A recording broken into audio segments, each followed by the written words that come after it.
Sigurado ka bang hindi sasama sa amin ni Charis? Kasi ipinagpaalam naman kita. Nina, sige kayo na lang. Pumayag naman siya. Si Dara naman ang pupuntahan natin. Kayo na lang. Pero magiging masaya si Dara pag nakita ka niya ron. Ako naman ang hindi magiging masaya pag pumasok ako dun sa bahay ni Dio. Parang nakalimutan mo na yung ginawa mo eh. Very naman. Alam mo, Minchi, sige na, umalis na kayo. Umuulan na, makaabutin kayo ng traffic sa daan.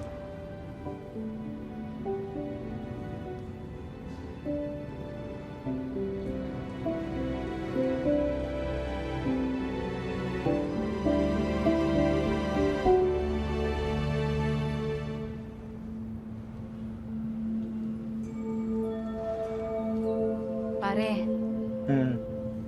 hindi sa nanghihimasok ko sa problema ninyo ni Mare, ha? Pero narinig ko kasi yung pag-uusap ninyo eh.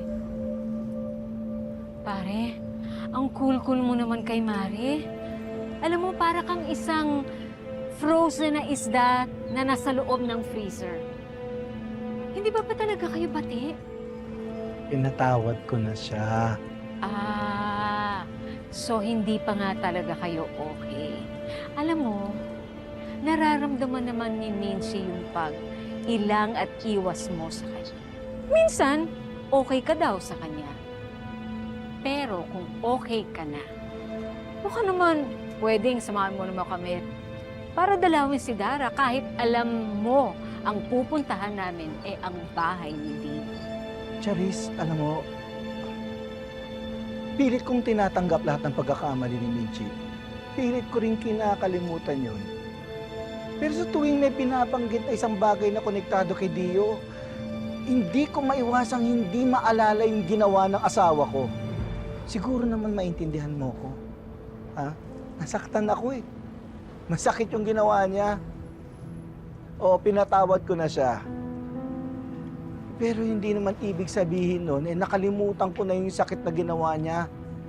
Hanggang kailan kayong ganyan dalawang mag-asawa?